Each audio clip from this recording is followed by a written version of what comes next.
Welcome guys, today I'm going to talk about my 2024 prediction for Biden versus Trump in 2024 with the two-party system. Let's finally start. So, for the solid blue states, for Biden, they are Washington, Oregon, California, Hawaii, Illinois. Of course, all of these states should go to him and any Democrats in the future. Massachusetts, New Jersey, Delaware, Maryland, DC, yep, and Maine's 1st District. While for Trump, his states will be Idaho, Utah, Wyoming, Montana, North Dakota, South Dakota, Nebraska, districts, there we go, Kansas, Missouri, Oklahoma, Arkansas, Louisiana, Mississippi, Alabama, Tennessee, yep, Kentucky, Indiana, and West Virginia. So for Biden's states, not much here to say, but the only ones here that could drop for him are maybe New Jersey or Oregon, just due to their history being more of a likely state for Democrats. But even then, all of these states are going to vote for him. While for Trump, the only state here that I could see going down a bit is Montana, mostly due to the fact that there's a lot of left-leaning migration of people moving here. But apart from that, not much. It's just unlikely to make a big enough dent in Montana too. All of this brings up the safe states for each candidate to 180 for Democrats and 112 for Trump. And more interestingly, the likely Biden states, those are New Mexico, Colorado, Virginia, and Maine at large. As Biden and the Democrats have an okay approval rating by 2024, there's a chance that more states could be added into the mix here in this category, like Minnesota or New Hampshire. But right now, these states I just mentioned, like Colorado and Virginia, are almost likely to be in this category. And for those, like Minnesota and New Hampshire, that are lean, they're likely just going to drop due to the fact that it's a re-election bid. Moving on to the likely Trump states, those are Alaska, Iowa, Ohio, and South Carolina, also Maine's 2nd District. All of these states have either in the past or recently been good for the Republicans, and all of these states are gonna surely vote for Trump. And even if he ran with a new party, most of them would still go to him. Trump and Republicans should keep a decent hold over these regions, and the only states I could see maybe a bit of a drop are maybe Ohio and Iowa if Biden is able to pass legislations to appeal to more minorities. But I don't think it's gonna be that big enough to put a dent into them. And yeah.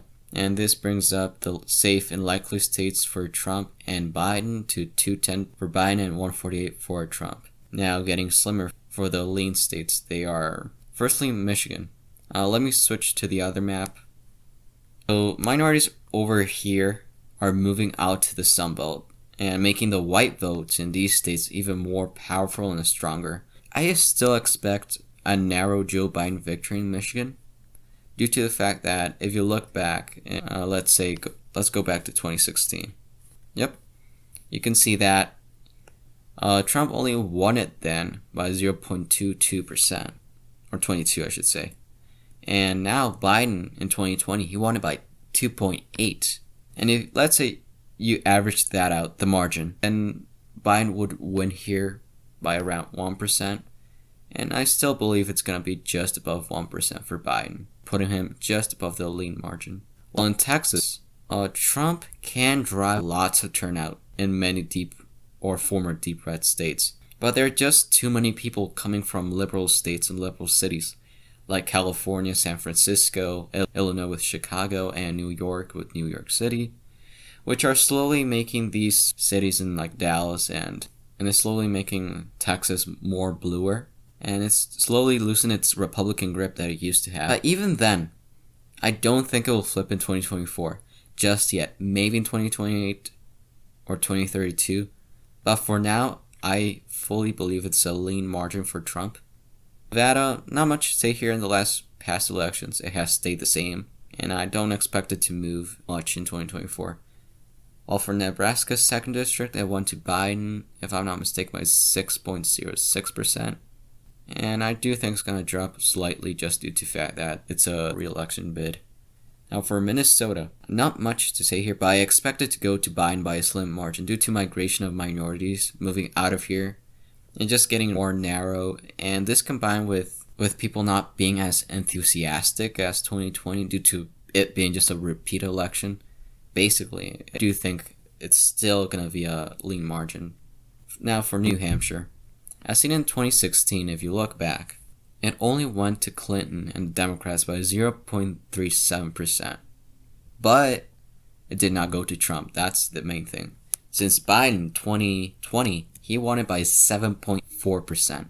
And even if there's less turnout, it's only going to go down to like a lean margin, which I do expect it, and I put it that as. While let me go to Florida, it's one of the most interesting cases in the country if you look back all the way to like 2008. Slowly, it has become one of the more conservative states out there due to the white older migration from throughout the nation and the country going to Florida, since older white folk just like Florida quite a lot due to the weather and everything. But it's kind of weird to say, but in 2024, I do expect Florida to be just slightly more Republican than Texas and overtake it as the Republican state and becoming like the new Texas of the Republican Party. And I'll say with a lean margin, but it would depend on the vice president pick by Trump. Also, if DeSantis runs with Trump, this would boost his Florida support even more and make Florida even a likely state for Trump, since his VP would be DeSantis, who at the moment is getting a lot of attention for being a lot like Trump and his policy-wise and everything. But until we know who might be the vice president, I'm going to leave as a lean margin since we don't know enough yet. Okay, now for the coin tosses and extremely competitive states. Let me start with Arizona. So, like many southwestern states, it's becoming bluer and bluer. Trump would have to do something immense to win this back. We're talking like an endorsement, but the high-ranking politicians here are part of the anti-Trump movement, like McCain family and a former governor. And with more minorities moving here, I would give this state narrowly to Biden once again, due to all those reasons. While in Georgia, which is another state that flipped in 2020, as long that there is high turnout in 2024, similar to what happened in 2020, it's going to be a small margin win for Biden. Now let's go to the Rust Belt. A bit of the opposite is happening there. With the Rust Belt, they are slowly leaning further to the right with each election. Let me start with Pennsylvania. Let's go back to 2016. In 2016, it went to Trump by 0.72%. But in 2020, it went to Biden by 1.2%. And, if you average that out, it would give Biden and the Democrats a slight edge.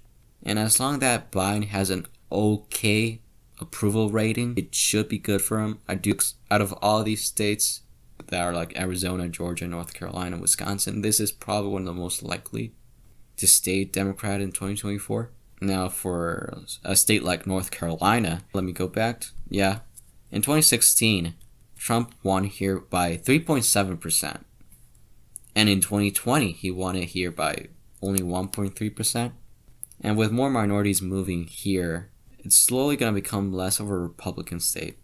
But even then, in 2024, I just don't see Biden having a bigger turnout with minorities than he did in 2020, which is why I still give Trump the slight edge here in 2024.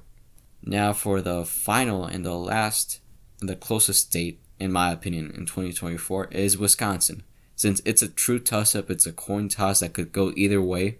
In 2016, for example, it went to Trump by 0.76%, the most out of these Rust Belt states that flipped in 2016. And in 2020, it went to Biden by 0.63%. This should be a warning for Biden and the Democrats, since Wisconsin could literally go either way in 2024. Maybe, I would say that it could even go down to a couple thousand votes, and that's how tight I think it's going to be. It will also depend on Biden's approval rating in 2024 and how much turnout he can get from minorities here. But as of right now, I'd just give Trump the edge due to the fact that he would blame Biden for a lot of things, and Trump is really a populist leader that can take advantage of that. So from what you can see in 2024, if Joe Biden goes up against Donald Trump once again, Biden would just win here with 292 electoral votes against 246 for Donald Trump. This is the most likely scenario as long as things get better in the country with unemployment and the pandemic. But if Biden's ratings start slipping up, since if he loses let's say the anti-Trump movement, or he loses more Hispanic vote as seen in 2020, then you could see more states turn around, like Arizona could potentially turn around if he doesn't do good enough with the Hispanic community. Or another one could be Georgia, for example, since it's probably going to be a close one as well. And oh yeah, I didn't know this. So this would actually give Trump 274 and us the win if Biden doesn't do well enough with minorities, which just tells you how close it could be in 2024 and the election. But yeah, this was my 2024 Biden versus Trump prediction. Thank you guys so much for watching. Stay safe and see you next time. Bye.